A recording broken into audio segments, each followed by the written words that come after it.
नमस्कार दोस्तों, हमारी बात चल रही है राजनीतिक विज्ञान पर और राजनीतिक विज्ञान के लोक प्रशासन पर बात कर रहे हैं संविधान पर। संविधान की लास्ट बात हमारी हुई थी, संयुक्त बैठक पर बात कर रहे थे। संयुक्त बैठक के बाद हमने बात की कानून बनाने की प्रक्रिया पर। अब हम बात करते हैं अनुच्छेद 200 पर। अनुच्छेद 200 जो है, अनुच्छेद 200 में राज्यपाल के बारे में बताया गया है। राज्यपाल की 3 स्थितियां होती हैं, 4 स्थितियां होती हैं वैसे तो। 200 के तहत राज्यपाल के पास कोई बिल जाएगा, जैसे राष्ट्रपति के पास बिल जाता है, उसी प्रकार राज्य सरकार का बिल राज्यपाल के जाएगा, राज्यपाल के पास जाएगा और राज्यपाल उस बिल पर 4 बात कर सकता है। पहले तो उस पर हस्ताक्षर कर सकता है। हस्ताक्षर यदि नहीं करता है तो उसे पुनर्विचार के लिए लौटा सकता है। यदि पुनर्विचार के लिए भी नहीं लौटाता है तो उसको अपने पास रख सकता है। हस्ताक्षर भी नहीं करेगा, पुनर्विचार के लिए भी नहीं लौटाएगा, अपने पास रख सकता है, या उस बिल को राष्ट्रपति के पास भेज सकता है। राष्ट्रपति के पास भेज सकता है, ये बात याद रखनी है। इसके बाद यदि कोई ऐसा बिल है, यदि कोई ऐसा बिल है कि हाई कोर्ट उच्च न्यायालय से संबंधित है, उच्च न्यायालय और उच्च न्यायालय से संबंधित भी उच्च न्यायालय की जो पावर है, जो शक्ति है, उस शक्ति को कम करने के संबंध में है, तो ऐसे बिल को राज्यपाल, ऐसे बिल को उच्च न्यायालय हाईकोर्ट के शक्ति से संबंधित है, उसके कम करने से संबंधित है, तो ऐसे बिल को राज्यपाल अनिवार्य रूप से राष्ट्रपति के पास भेजेगा। ये बात हमें याद रखनी है कि ऐसा बिल है कि जो हाई कोर्ट की शक्तियों में कमी कर रहा है। किसी राज्य की जो विधानमंडल है उसमें ऐसा बिल पेश किया जा रहा है और वह बिल राज्यपाल के पास गया है, तो राज्यपाल ऐसे बिल को अनिवार्य रूप से राष्ट्रपति के पास प्रेषित करेगा। अब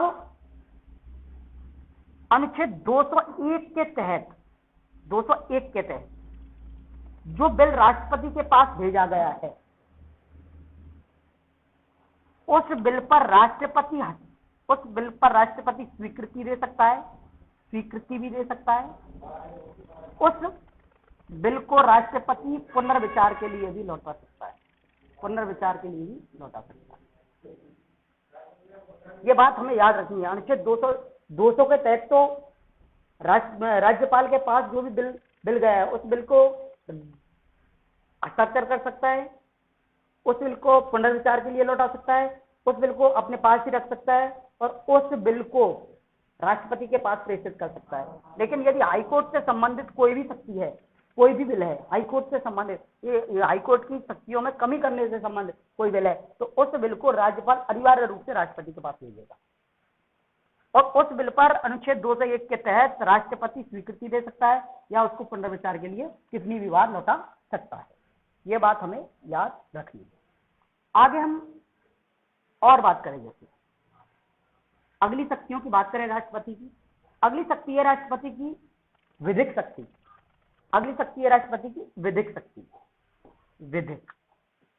विधिक शक्ति का मतलब है कानून से संबंधित शक्ति। विधिक शक्ति में हमें एक ही चीज याद रखनी, वह है अनुच्छेद 123 और अनुच्छेद 123 का मतलब है अध्यादेश।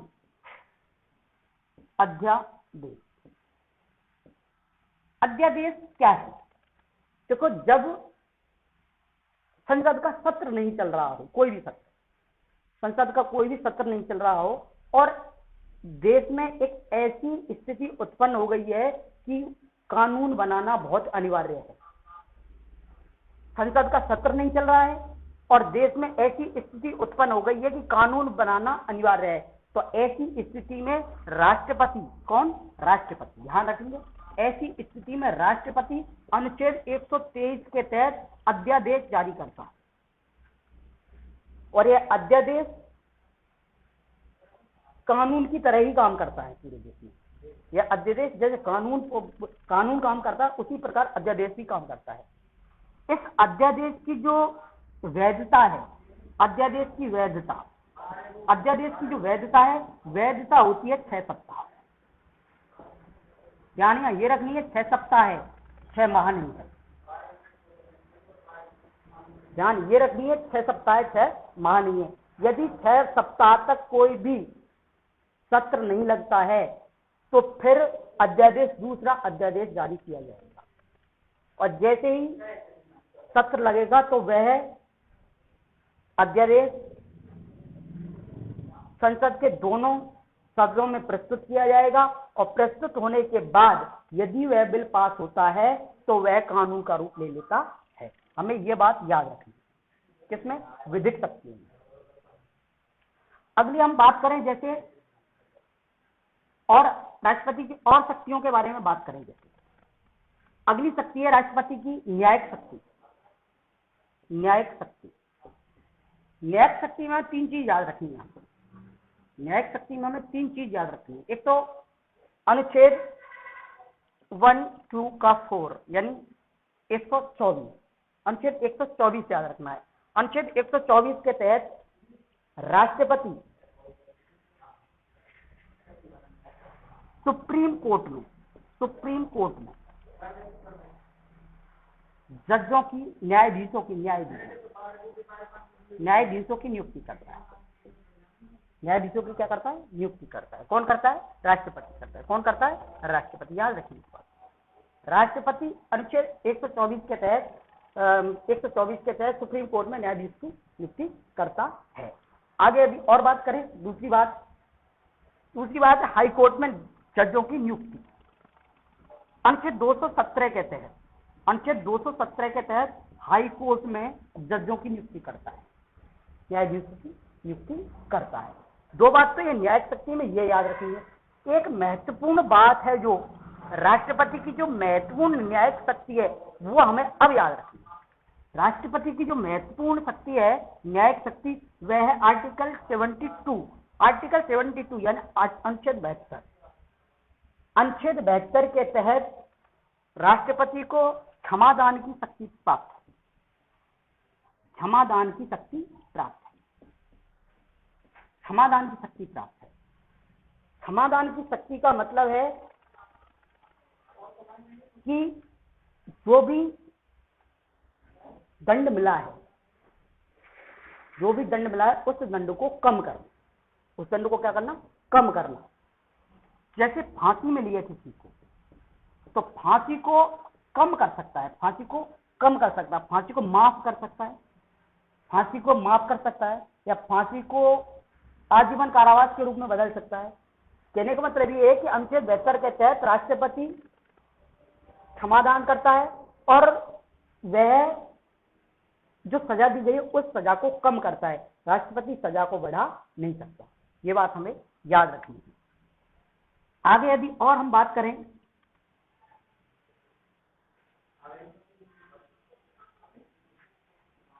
अगली शक्ति है जैसे वित्तीय शक्ति। किसकी शक्ति है? वित्तीय। राष्ट्रपति की शक्ति चल रही है वित्तीय शक्ति, राष्ट्रपति की वित्तीय शक्ति। देखो राष्ट्रपति की वित्तीय शक्ति हमें याद रखना।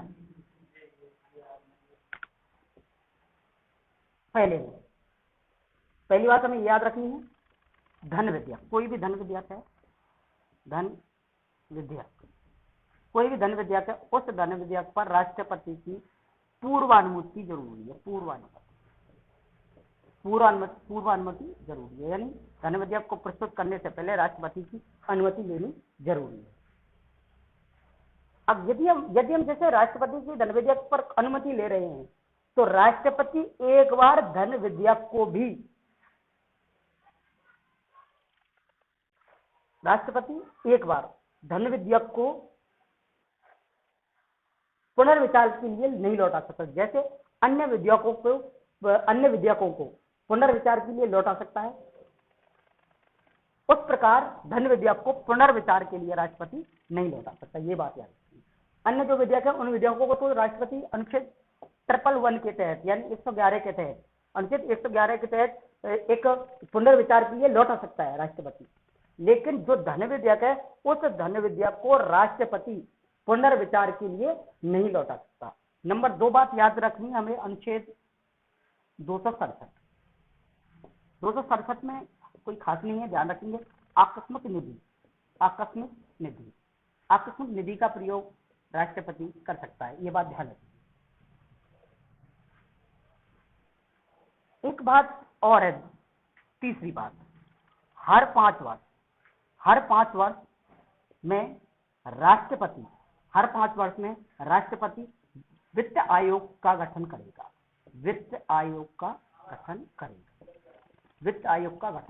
कौन करेगा? राष्ट्रपति। ये हमें बात याद रखनी। यदि और हम बात करें राष्ट्रपति की और शक्तियों के बारे में बात करें तो राष्ट्रपति की जो और शक्तियां हैं उन शक्तियों से संबंधित यदि और बात करें तो अब हमारी अंतिम जो शक्तियां हैं, 3 शक्ति बची है राष्ट्रपति की, वो है आपातकालीन शक्ति। और आपातकालीन जो शक्तियां हैं वो शक्तियां 3 हैं। पहली शक्ति है आपातकालीन शक्ति। कौन सी है? आपातकालीन शक्तियां। 3 शक्तियां। पहली शक्ति है अनुच्छेद 352।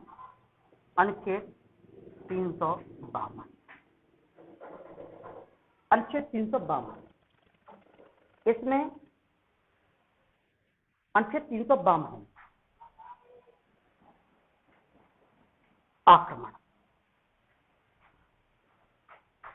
आक्रमण,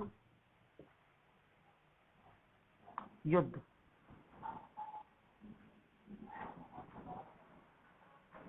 विद्रोह, यदि इस प्रकार की कोई बात है तो वहां पर 352 अनुच्छेद के द्वारा राष्ट्रपति की आपातकालीन शक्तियां लागू हो जाती हैं। आपातकालीन जब शक्तियां लागू हो जाती हैं तो उस समय जो राज्य सरकारें हैं, राज्य सरकारों की जो कार्यपालिका है वह कार्यपालिका चलेगी, लेकिन संघ सरकार के निर्देशानुसार चलेगी। संघ सरकार के कार्य निर्देशों का अनुसार कार्य करेगी। यदि 352 लगी हुई है तो 352 में जो भी न्यायालयों के निर्णय हैं वह निर्णय अपरिवर्तनीय रहेंगे। यानी न्यायालयों के निर्णय में कोई भी परिवर्तन नहीं किया जाएगा। यदि 352 लगी हुई है, 352 लगने के लिए सर्वप्रथम हमें यह देखना है 352 सबसे पहले 1 माह के लिए लगाई जाएगी, उसके बाद उसकी वैलिडिटी 2 माह कर दी जाएगी, फिर 6 माह कर दी, ये याद है, 6 माह कर दी। 352 लगाने के लिए मूल संविधान में जो बात थी वह बात थी कि प्रधानमंत्री की सिफारिश पर, मूल संविधान की बात कर रहा हूं, ध्यान रखिए, प्रधानमंत्री की सिफारिश पर राष्ट्रपति 352 लगा देगा। लेकिन एक संविधान संशोधन हुआ,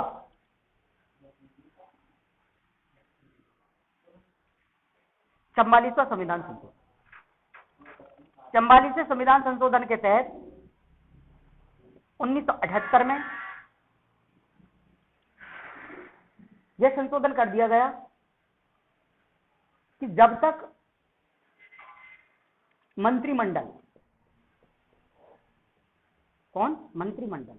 जब तक मंत्रिमंडल लिखित में सिफारिश नहीं कर देगा तब तक 352 नहीं लगेगा। ये बात हमें याद रखनी। 352 लगने के बाद 352 लगने के बाद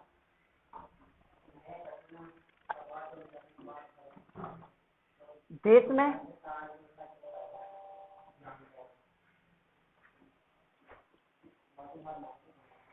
नागरिकों को उनके अधिकारों से वंचित किया जा सकता है। अनुच्छेद 20 और 21 को छोड़कर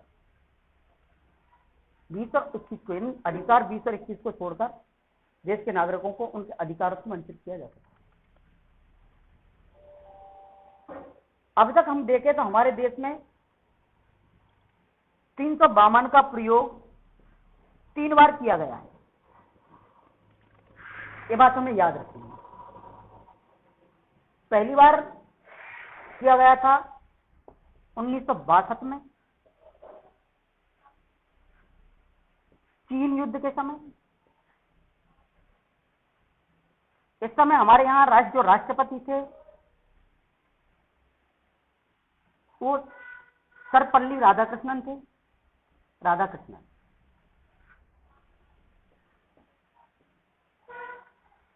और जो प्रधानमंत्री थे वो नेहरू जी। दूसरी बात, जब आपातकाल लगा, यानी 352 की बात कर रहे हैं हम। दूसरी बार जब आपातकाल लगा तो 1971 में लगा, पाक युद्ध के समय, पाकिस्तान के युद्ध के समय। इस समय जो राष्ट्रपति थे वो बीबी गिरी थे और जो प्रधानमंत्री थी इस समय इंदिरा गांधी।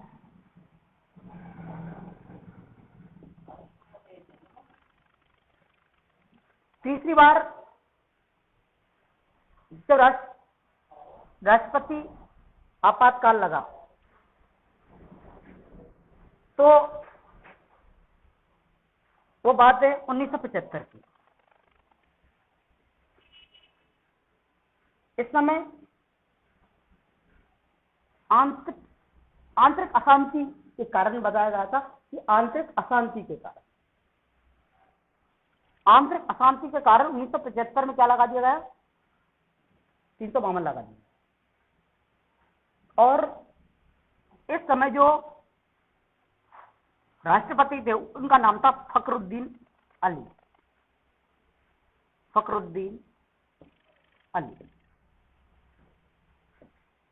और प्रधानमंत्री इंदिरा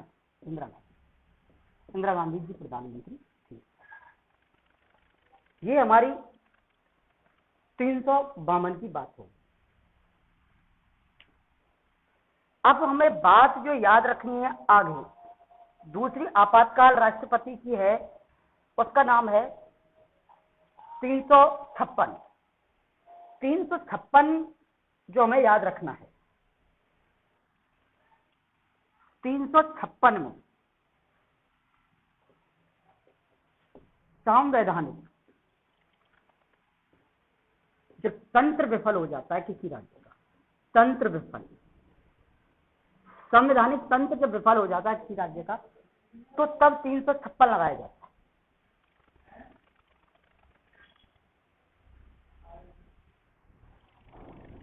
है। इस समय जब राज्य सरकार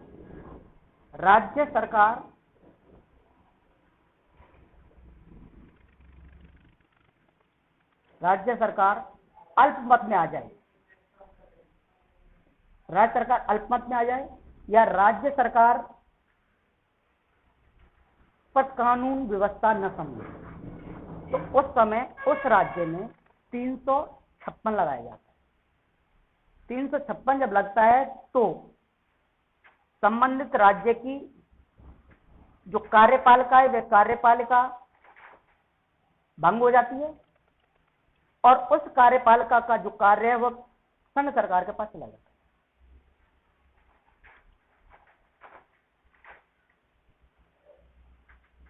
इसमें एक बात ध्यान रखनी है, अनुच्छेद 355 और अनुच्छेद 363, यदि किसी राज्य में संवैधानिक तंत्र विफलता की स्थिति है तो वहां संघ सरकार एक निर्देश जारी करती है, उन निर्देशों का पालन राज्य सरकार करती है। यदि उन निर्देशों का पालन राज्य सरकार नहीं करती है तो राष्ट्रपति 356 लगा सकता है। यानी जब संवैधानिक तंत्र विफल हो जाए किसी राज्य सरकार का तो वहां पर राष्ट्रपति 356 के तहत वहां पर राज्य सरकार को भंग कर देता है और केंद्र सरकार के पास कार्यपालिका चली जाती है। ये बात हमें याद रखनी है। तीसरी शक्ति है वित्तीय शक्ति। वित्तीय शक्ति 360 में अभी तक हमारे देश में एक भी बात प्रयोग नहीं की गई है। 360 जब लगेगी उस समय